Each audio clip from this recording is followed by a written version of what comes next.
Olá, espero que essa apresentação encontre você bem com saúde. Eu sou Suiane Brandão, sou professora do curso de Bacharelado em Administração da Unidade Acadêmica de Serra Talhada, da Universidade Federal Rural de Pernambuco, e estou participando dessa terceira versão do CRAPA, trazendo para vocês algumas reflexões sobre questões éticas quando da elaboração de trabalhos acadêmicos, de trabalhos científicos. Então, a gente começa lembrando o que é uma pesquisa científica. Pesquisa científica envolve uma busca sistemática, um aprofundamento, uma busca pelo conhecimento, a construção de conhecimento, voltado para um determinado contexto, determinada situação, para conhecer algumas realidades, alguns problemas, algumas situações, e isso envolve a busca pelo conhecimento de uma realidade empírica, uma realidade que a gente não conhece, e para isso a gente precisa utilizar métodos apropriados, métodos específicos que sejam capazes de nos levar a resultados esperados, E aí, necessariamente, a gente precisa aplicar técnicas específicas que são reconhecidas pela comunidade acadêmica, e isso tudo vai resultar numa comunicação adequada dos resultados. Essa comunicação é que precisa ser observada, e essas reflexões são voltadas para essa comunicação, certo? Os tipos de trabalho acadêmicos envolvem TCCs, que são aqueles trabalhos voltados à conclusão de cursos de graduação e especialização. Tem também as dissertações, que são os cursos, que são os trabalhos voltados para a conclusão de mestrado, e as teses, que são materiais, que são documentos, voltados para a conclusão de programas de doutorado. Outros trabalhos que também merecem reflexões éticas envolvem a questão de livros, artigos, sejam artigos de periódicos ou de eventos, relatórios de pesquisa, resenhas, palestras, comunicações, enfim, papers, certo? E a principal questão ética que deve ser observada, que deve ser levada em consideração, é a questão do plágio. E o que vem a ser plágio, então? Plágio é qualquer conteúdo, seja ele intelectual, artístico, comercial, que tenha sido produzido por alguém, e que tenha sido reproduzido por outras pessoas, e essas outras pessoas apropriaram-se do conteúdo desse material como sendo delas. Isso é plágio, Krokocs, em 2012, diz que em relação aos conteúdos intelectuais, sejam ideias, textos, atividades ou trabalhos, o plágio ocorre não somente por conta da reprodução em si, mas ocorre porque os créditos do trabalho, da produção do trabalho, não foram devidamente atribuídos ao responsável pela elaboração do trabalho, E isso gera uma série de implicações éticas, Por que então, minha gente, pode acontecer o plágio? O plágio acontece simplesmente por uma razão acidental, quando as pessoas não conhecem o que é plágio e o que não pode ser feito no âmbito acadêmico ou não acadêmico, porque plágio vai para além dos portões da academia, envolve a questão, está relacionado a qualquer tipo de produção. O plágio pode acontecer também por uma questão de facilidade de acesso à informação eletrônica e de uso de recursos de edição de texto. Pode acontecer por uma questão de falta de tempo também, Pode acontecer por dificuldade de escrita acadêmica e também por falta de hábito de reprodução textual. Pode acontecer por interesse em aumentar o número de publicações que se tenha e também por uma falta de constrangimento. Mas nenhum desses argumentos justifica a utilização do plágio e deixa o ser humano isento de algum tipo de sanção, de punição, Na academia, especificamente, existem alguns tipos de plágio.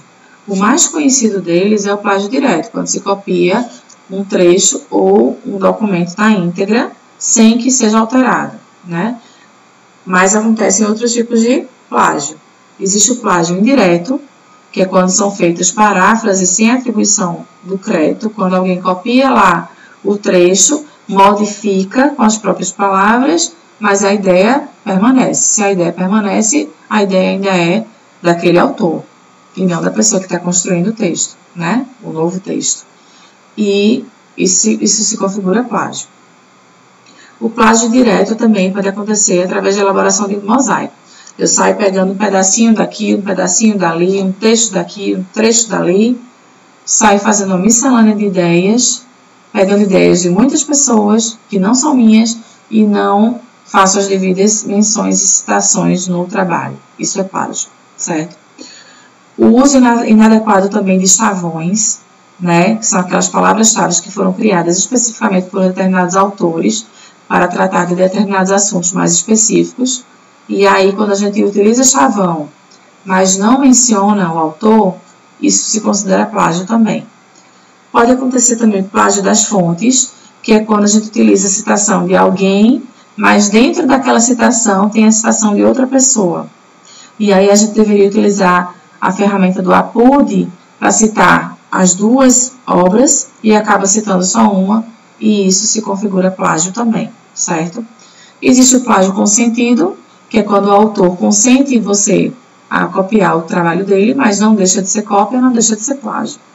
E existe o autoplágio, que é quando você copia o seu próprio trabalho para publicar em outras plataformas, outros eventos, enfim, né, em outras situações, mas quando você copia um trabalho de você mesmo, isso se configura autoplágio. Como é, então, que a gente pode evitar os plágios? Primeiro, a partir de uma conscientização ética. A gente precisa desenvolver uma cultura, né, de que é proibido, de que não é legal copiar trabalhos de terceiros, né? Também a gente evita plágios através de atualização das formas de solicitação de trabalhos acadêmicos em eventos, em salas de aula, em revistas, né? Também através de capacitação metodológica, né? Uma orientação mais sistemática, mais direta sobre a questão de utilização de citações e de referências, como construir citações e referências ao longo de um trabalho acadêmico, né? Também através da utilização de programas de detecção eletrônica de plágio. Hoje existe uma infinidade de programas de detecção de plágio que podem nos auxiliar a ter esse controle, né, e identificar mais facilmente se há plágio ou não no trabalho. E também a questão do papel dos comitês de ética institucionais, já que esses comitês de ética, eles utilizam leis, regras institucionais para desenvolver e aplicar sanções para quem cometeu atitudes antiéticas, dentre elas a questão da utilização do plágio na elaboração de trabalhos acadêmicos, certo? Outras questões éticas que devem ser levadas em consideração quando a gente vai elaborar trabalhos acadêmicos envolvem a construção de um termo de consentimento livre esclarecido, por exemplo, o TCLE, e esse termo de consentimento livre esclarecido, ele funciona como um instrumento de respaldo para o pesquisador, já que o termo ele é uma concessão da utilização daquelas respostas na sua pesquisa. Então, se você tem um termo de consentimento, você está tendo a autorização da pessoa que participou do seu estudo, né, para que você possa utilizar aquelas respostas na sua comunicação dos resultados, né, seja essa comunicação verbal ou não. Outra questão ética seria o armazenamento de material de pesquisa por um período, né, de tempo. Muitos pesquisadores mais experientes orientam que a gente armazene material, né, que serviu de coleta de dados, né, da nossa pesquisa, para consultas quando forem necessárias, inclusive consultas de comitês de ética, podem acontecer também, né. A questão ética maior desse processo todo é o compromisso moral do pesquisador, né? E aí, os códigos de ética de pesquisa com seres humanos estão aí também para orientar, né, procedimentos éticos com relação às pesquisas que são desenvolvidas envolvendo os seres humanos. Mas não somente esse tipo de situação é tratado nos códigos de ética e nos comitês de ética. Os comitês de ética orientam também sobre quais são os aspectos que devem ser levados em consideração, os aspectos éticos, né, que devem ser levados em consideração quando da elaboração de trabalhos científicos, de trabalhos acadêmicos. Então, pensando nessas questões éticas, existem iniciativas envolvendo ações anti-plágio, né? Existem periódicos especializados que discutem a prática do plágio no mundo inteiro, né?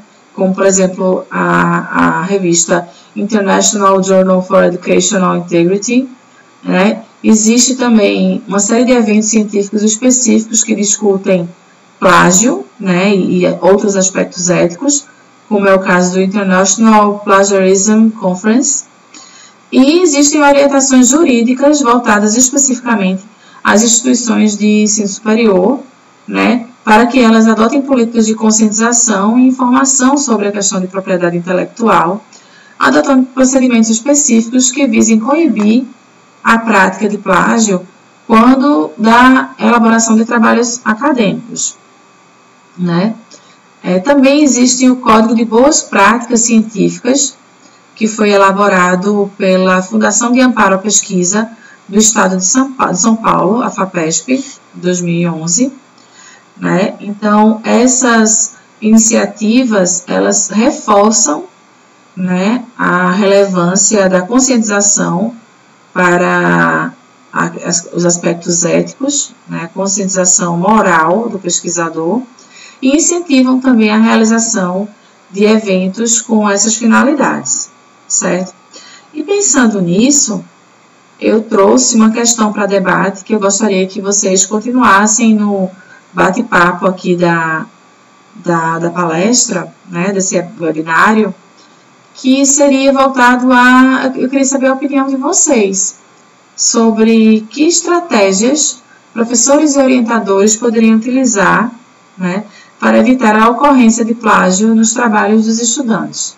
Nós sofremos muito ainda com essa questão de perceber plágio em trabalhos de estudantes. E aí eu queria saber de vocês que estratégias vocês poderiam sugerir para que a gente pudesse utilizar, né, de uma forma que não constrangesse nem professor nem aluno, né, para que a gente pudesse diminuir ou evitar de uma vez por todas que os plágios dos trabalhos acadêmicos fossem observados, né, nas instituições. E depois desse questionamento, eu continuo com vocês conversando no nosso bate-papo aqui da palestra.